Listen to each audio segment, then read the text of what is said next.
मैं doctor Piyush Tripathi, Regency hospital Kanpur से एक बार आपके सामने फिर से। और पिछली बार पिछले हफ्ते जो हम लोग ने बात करी थी किडनी स्टोन डिजीजेस के लिए, उसके बारे में कई कई क्वेरीज आई थी। और थैंक यू सो मच, आप लोग ने बहुत लाइक करा उस प्रोग्राम को। और अब जो लास्ट टाइम मैंने बताया था कि हम लोग को एक्टिव रहना है ना, कोरोना के कारण डर के नहीं रहना है और आगे बढ़ना है, अपनी बीमारी को, अपनी सेहत को लेके। तो अवेयर रहना है एंड अलर्ट रहना है। तो पिछली बार हम लोग ने बताया था कि किडनी स्टोन डिजीज में कौन कौन से समय पे हम लोग को डॉक्टर से जल्दी मिलना है, जिसमें कि मुख्यतः 3 चीजें थी। मैं पिछली बार का बता देता हूँ कि पेशाब में खून आना, जाड़ा देके बुखार आना, लगातार दर्द बना रहना। इन सब कंडीशंस में हम लोग को वेट नहीं करना होता है और डॉक्टर से मिलना पड़ता है। आज का जो टॉपिक है वो है कि किडनी स्टोन मैनेजमेंट में किडनी या पेशाब के रास्ते की कोई भी पथरी हो, उसको कैसे हम लोग उसका निवारण करें, कैसे उससे उस कष्ट से दूर हो। तो वो मुख्यतः दो तरीके से होते हैं। एक होता है एक्सपेक्टेंट थेरेपी। मैंने पिछली बार बताया था एक्सपेक्टेंट थेरेपी मींस कि हम लोग आशा करते हैं कि कुछ दवाइयों से पथरी अपने आप निकल जाए। दूसरा होता है सर्जिकल ट्रीटमेंट, कि सर्जरी से हम लोग पथरी निकालें। ये दो मुख्य तरीके होते हैं। एक तीसरा भी होता है स्टेज थेरेपी। स्टेज थेरेपी के बारे में आपको आगे बताऊंगा। तो हम लोग पहले चलते हैं कि किडनी स्टोन के पेशेंट जब हम लोग के पास आता है, मरीज आता है, तो उसको मुख्यतः दो जांचें बहुत जरूरी होती हैं। एक है अल्ट्रासाउंड, दूसरा है अल्ट्रासाउंड से तो पता चल जाता है कि किडनी में हल्की सी प्रॉब्लम है कि नहीं है और स्टोन है कि नहीं है। और सीटी स्कैन, सीटी आईवीपी, इंट्रावीनस पाइलोग्राफी कहते हैं। तो उस सीटी आईवीपी बहुत जरूरी है, गोल्ड स्टैंडर्ड है फॉर किडनी स्टोन डिजीज, जो कि नॉन कंट्रास्ट सीटी स्कैन या सीटी आईवीपी जो कंट्रास्ट वाला होता है, दोनों ही इंपॉर्टेंट होते हैं। और दोनों दोनों ही से काफी कुछ चीजें पता चल जाती है कि किडनी का क्या फंक्शनिंग स्टेटस है, एग्जैक्टली कितने स्टोन है, क्या साइज है स्टोन का, क्या डेंसिटी है स्टोन की, स्टोन अपने आप निकल सकता है कि नहीं निकल सकता है, किडनी फंक्शन कर रही है कि नहीं कर रही है, हम लोग कितना वेट कर सकते हैं या वेट नहीं करना है। ये सब सीटी आईवीपी से पता चल जाता है। तो अब आते हैं कि मैनेजमेंट पे। तो मैनेजमेंट फर्स्ट जो पहला है एक्सपेक्टेंट थेरेपी, जो सबको लगता है कि बस हमारा बिना ऑपरेशन के स्टोन किसी तरह डॉक्टर साहब निकल जाए। ज्यादातर लोग 90% लोग तो यही कहते हैं कि निकल जाए, और डेफिनेटली चांसेस होते हैं निकलने के स्टोन के, क्योंकि नेचुरल पैसेज ऐसा है कि स्टोन निकाले जा सकते हैं। तो उस एक्सपेक्टेंट थेरेपी किस लोगों में कारगर होती, किसमें जरूरी, किसमें दे सकते हैं, वो बहुत जरूरी है, इंपॉर्टेंट है। ये लोगों को नहीं मालूम है। तो सबसे इंपॉर्टेंट है size of the stone, stone का साइज क्या है। सेकंड है सिम्टम्स, आपके सिम्टम्स हल्के से, सिम्टम्स मीन्स कष्ट आपके जो है हल्के से हैं, ज्यादा जाड़ा देके बुखार नहीं आ रहा है, ब्लड में, यूरिन में ब्लड नहीं आ रहा है, थोड़ा बहुत दर्द है, कोई खास उल्टियां नहीं हो रही हैं। तो ये दो तीन चीजें हैं जिससे कि आपको पता चल जाता है कि इनसे पता चल जाता है कि हमें एक्सपेक्टेंट थेरेपी देनी है। तो साइज ऑफ द स्टोन में सबसे इंपॉर्टेंट बात कर लेते हैं हम लोग, कि size of the stone depend करता है, बताता है कि किडनी के चांसेस क्या है, स्टोन के चांसेस क्या है किडनी से निकलने के। तो लेस देन 4 मिलीमीटर का, 4 मिलीमीटर से कम के स्टोन्स 80% स्वतः अपने आप निकल जाते हैं, क्योंकि ऐसा नेचुरल रास्ता ऊपर वाले ने ऐसा रास्ता बना रखा है कि 4 मिलीमीटर तक के स्टोन 80% तक निकल जाते हैं अपने आप। 4 से 6 मिलीमीटर की रेंज, ये इंपॉर्टेंट रेंज है। 4 से 6 मिलीमीटर वाले स्टोन्स ज्यादातर जब निकलने की कोशिश करते हैं किडनी से यूरेटर पे, पाइप पे किडनी के आने की, तो वहां फंसने के चांसेस ज्यादा रहते हैं और दर्द होने के ज्यादा चांसेस रहते हैं। तो इस टाइप के स्टोन्स जो 6 मिलीमीटर से नीचे हैं और 4 से मिलीमीटर से ऊपर है, दर्द तो करते हैं लेकिन दवाइयों से मोर देन हाफ निकल जाते हैं। 50 to 60% स्टोन्स अपने आप निकल जाते हैं दवाइयों से, दवा देने से, जिसको एक एक्सपेक्टेंट थेरेपी हम लोग कहते हैं।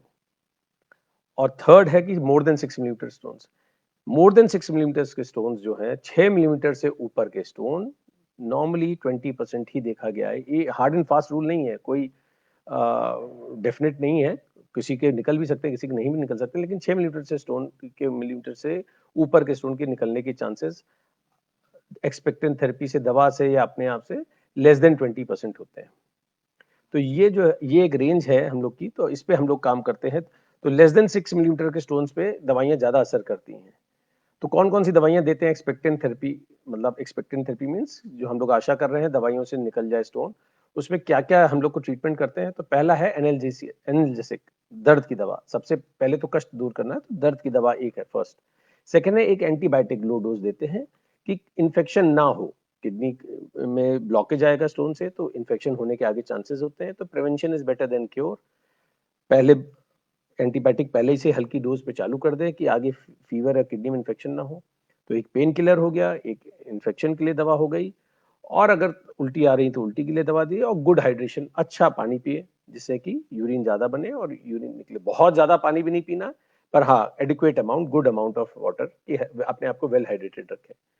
तो ये कुछ तरीके हैं जिनसे कि स्टोन निकलने के चांसेस बढ़ जाते हैं। अब इसमें हम लोग कुछ और दवाइयां ऐड करते हैं जो मसल रिलैक्सेंट होती हैं, जहां स्टोन फंसा है उस पाइप को ढीला करने की, रिलैक्स करने की।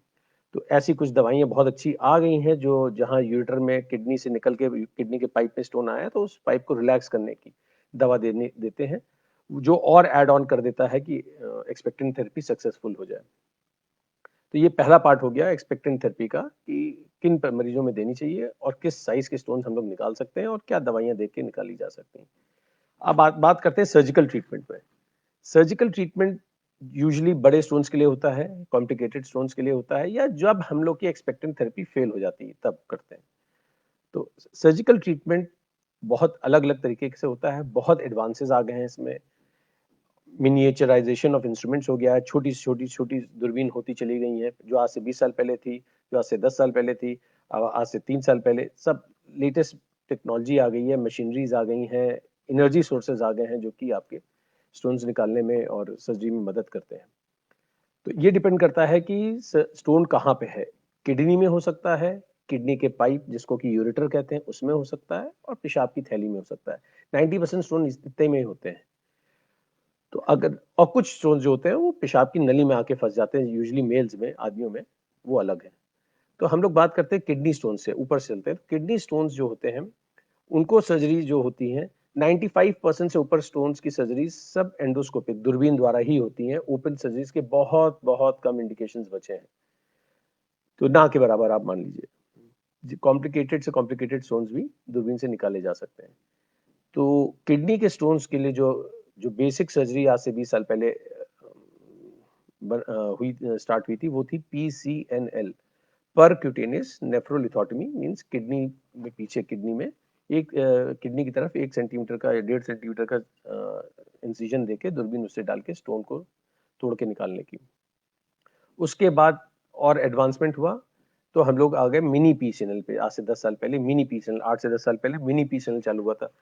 इसमें जो इंसिजन का साइज है और छोटा हो गया, 7 मिलीमीटर का हो गया, तो ये इसको मिनी PCNL कहते हैं। और जो तो स्टोन तोड़ने की एनर्जी सोर्स वो चेंज हो गई, वो लेजर सर्जरीज हो गई। पहले साउंड वेव से होती थी, और पहले लिथोट्रिप्टर यूज करते थे, वाइब्रेटर से करते थे, अल्ट्रासाउंड से करते थे, अब लेजर हो गई। तो जैसे इंस्ट्रूमेंट मिनिएचर हुआ, लेजर फाइबर भी बहुत पतला होता है, तो छोटे से इंस्ट्रूमेंट्स अंदर चला जाता है, तो हम लोग को कट भी बहुत छोटा देना पड़ता है, 7 मिलीमीटर का कट देना पड़ता है। उसके बाद और एडवांसमेंट अभी 2-3 साल पहले से आई कि हम लोग माइक्रो मिनी PCNL करने लगे। 5 मिलीमीटर से भी कट का छेद या ना के बराबर एक नीडल डाल देते हैं, और नीडल में एक होल होता है, उस होल से लेजर फाइबर डाल के स्टोन को तोड़ देते हैं। तो 3 तरीके की किडनी के स्टोन 3 तरीके से निकाले जाते हैं, एक PCNL, एक मिनी PCNL, एक micro PCNL, micro mini PCNL, ये 3 तरीके से होते हैं सर्जरी जो पार्ट है इसका। ऐसे ही यूरेटर में जब स्टोन आता है, तो यूरेटर के स्टोन के लिए हम लोग यूरेट्रोस्कोपी करते हैं। एक स्टेनलेस स्टील की दूरबीन होती है जो कि पेशाब के रास्ते से पेशाब की थैली में जाते हुए हम लोग यूरेटर में चले जाते हैं और लेजर फाइबर से तोड़ के स्टोन निकाल देते हैं। इसी में और एडवांसमेंट हुआ तो आ गया RIRS, रिट्रोग्रेड इंट्रारीनल सर्जरी।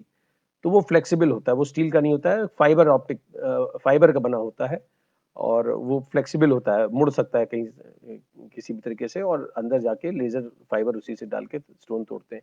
RIRS यूटर के ऊपरी हिस्से के स्टोन या किडनी के स्टोन में भी निकालने में मदद करता है, और सक्सेसफुल, काफी अच्छा इसका रिजल्ट है।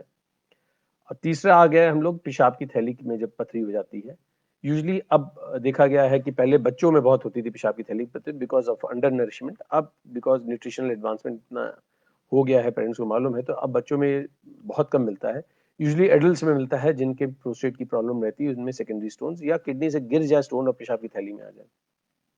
इसको भी दो तरीके से करते हैं, एक तो पेशाब के रास्ते से दूरबीन से, जिसको कि CLT कहते हैं, सिस्टोलिथोलापेक्सी, और दूसरा होता है एक नाभि के नीचे पेशाब की थैली में छोटा सा छेद बना के और लेजर फाइबर से उसको तोड़ देते हैं स्टोन को, उसको कहते हैं PCCLT, परक्यूटेनियस सिस्टोलिथोट्रिप्सी। तो या तो नाभि के पास से या पेशाब के रास्ते से पेशाब की थैली के पथरी निकाली जा सकती है। अब इन सब में लेजर का यूज होने लगा है। नॉर्मली हम लोग लेजर ही का यूज करते हैं, बिकॉज इंस्ट्रूमेंट्स इतने छोटे हो गए, मिनिएचर हो गए, तो लेजर फाइबर इतना पतला होता है कि स्टोन्स लेजर फाइबर से तोड़ के निकाले जा सकते हैं। तो ये सर्जिकल ट्रीटमेंट हो गया। एक और ट्रीटमेंट है किडनी स्टोन्स के लिए, जिसको कहते हैं ESWL, extra corporeal shock wave lithotripsy, जिसमें कि आम भाषा में लोग कहते हैं कि नहीं, बिना चीरे के और साउंड से तोड़ देते हैं डॉक्टर साहब। ये विधि भी है, बहुत पुरानी विधि है, 25-30 साल से ज्यादा चल रहा है, इसमें भी एडवांसमेंट हुआ है, पर ये इसके सक्सेस रेट बहुत कम है। पहले बहुत, क्योंकि इंस्ट्रूमेंट्स इतने अच्छे नहीं थे तो पहले बहुत यूज होती थी, अब इसका यूज उतना ज्यादा नहीं है, क्योंकि 70 to 80% या मैक्सिमम 85% तक केसेस में सक्सेसफुल रहती है, और मल्टीपल सिटिंग होती है, बार बार पेशेंट को आना होता है, लेटना होता है, और साउंड वेव मशीन के ऊपर लेटते हैं, अल्ट्रासाउंड से एक्सरे से फोकस होती है और तोड़ते हैं उसको साउंड वेव से, और फिर वो अपने आप टूट के किडनी में रहती है और पेशाब के रास्ते से बह बह के निकलती है। हर 2 हफ्ते में पेशेंट को जाना होता है, एक्सरे करा के देखना होता है कितनी बची हैं, फिर से लेटते हैं, फिर से वही काम करते हैं, तो इसमें समय बहुत वेस्ट होता है। और आजकल समय की ही सब वैल्यू है, जितना भी है, जितना भी एडवांसमेंट हो रहा है टाइम सेविंग के लिए हो रहा है, कि लोगों का कम से कम समय रहे। तो ये एक विधि है जिसका कि अब बहुत ज्यादा मेरे हिसाब से यूज नहीं है, बिकॉज क्विक फास्ट एक्शन लेना एंड फास्ट रिकवरी होना ज्यादा जरूरी है। रिपीटेड ट्रीटमेंट लोग प्रेफर नहीं करते हैं, डॉक्टर्स भी नहीं प्रेफर करते हैं, ऑब्वियसली पेशेंट तो करते ही नहीं। अब एक थर्ड वैरायटी है जो मैंने कहा था स्टेज ट्रीटमेंट, ये बहुत इंपॉर्टेंट है, बड़ा इंटरेस्टिंग भी है। स्टेज ट्रीटमेंट मीन्स कि पेशेंट कोई आया स्टोन डिजीज, किडनी की पथरी को लेके, और उसकी हम लोग कहते हैं कि वो ये इस हिसाब से आता है कि मुझे पथरी निकालनी है, लेकिन उसकी कंडीशन इतनी अच्छी नहीं होती है कि हम लोग उसकी सर्जरी इमीडिएटली कर सकें। ऐसी कौन सी कंडीशंस होती हैं?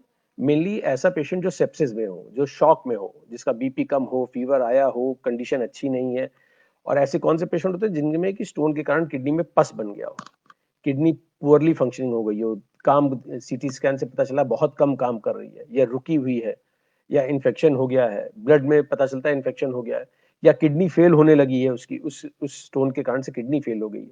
तो ऐसे कंडीशन में कोई भी ऐसा प्रोसीजर नहीं करते हैं जो कि टाइम टेकिंग हो।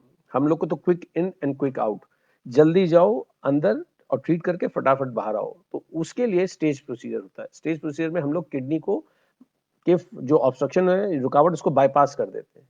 बाईपास कैसे करते हैं?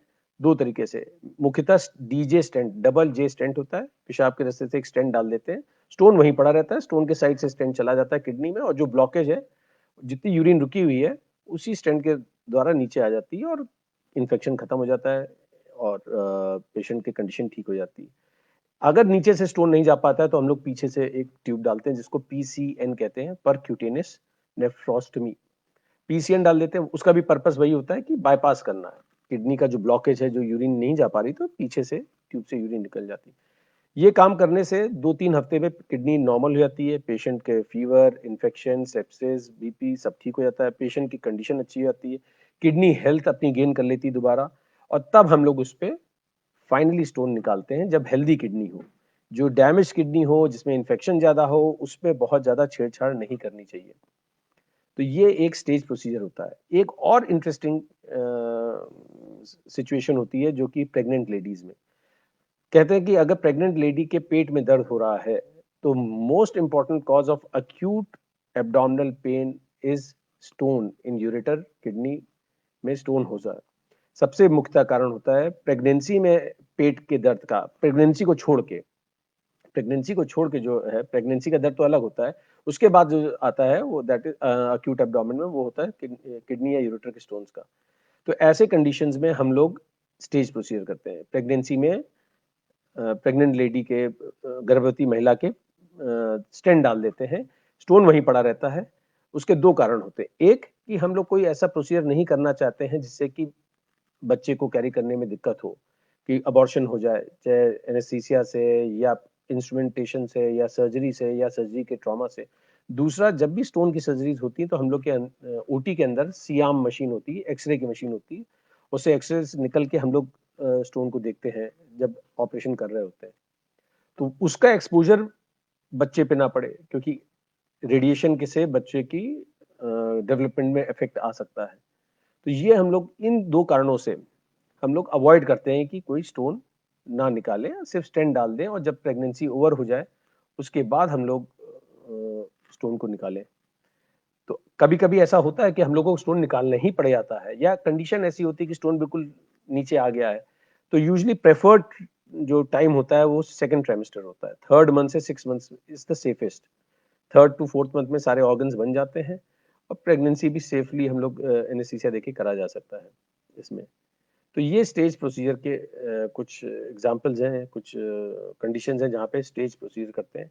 और ये पेशेंट को समझाना बहुत मुश्किल होता है हम लोग को हमेशा, क्योंकि पेशेंट सोचता है हमारा बस एक ही बार में इलाज हो जाए, लेकिन हम लोग को मालूम है कि इलाज बेहतर तरीके से कैसे करना है कि कम से कम ट्रॉमा पेशेंट पे, किडनी पे और स्ट्रेस डॉक्टर पे कम से कम हो। तो ये 3 तरीके मैंने बताए ट्रीटमेंट के, आपको एक बार फिर बता दूं। पहला है एक्सपेक्टेंट थेरेपी, कि कब एक्सपेक्ट करें कि स्टोन दवाइयों से निकल जाता है, साइज पे डिपेंड करता है, जनरल कंडीशन पेशेंट की उस पर डिपेंड करता है, और किडनी खराब ना हो रही है उस पर डिपेंड करता है।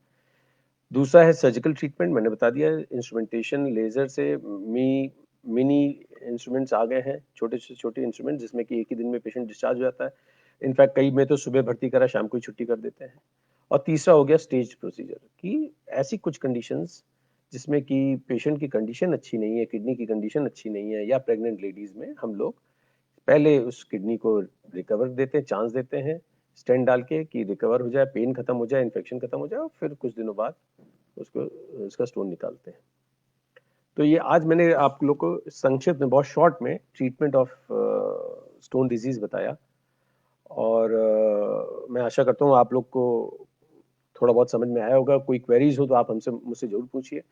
अगली बार मैं आपको एक बड़ा इंपॉर्टेंट टॉपिक बताऊंगा कि स्टोन प्रिवेंशन, रिकरेंट दोबारा स्टोन ना हो, क्या डाइट लें, क्या लाइफस्टाइल चेंजेस करें, कितना पानी पिएं, कौन सा पानी पिएं, और स्टोन की ना बनने के लिए क्या तरीके होते हैं, क्या टेस्ट होते हैं, उसको कराएं, जिसमें कि रिकरेंस ना हो। क्योंकि एक बार अगर स्टोन किसी के बन गया तो नेक्स्ट 5 इयर्स में 30% चांसेस होते हैं उस आदमी को दोबारा स्टोन बनेगा, और 10 इयर्स में 70% चांसेस होते हैं कि उसके दोबारा बनेगा।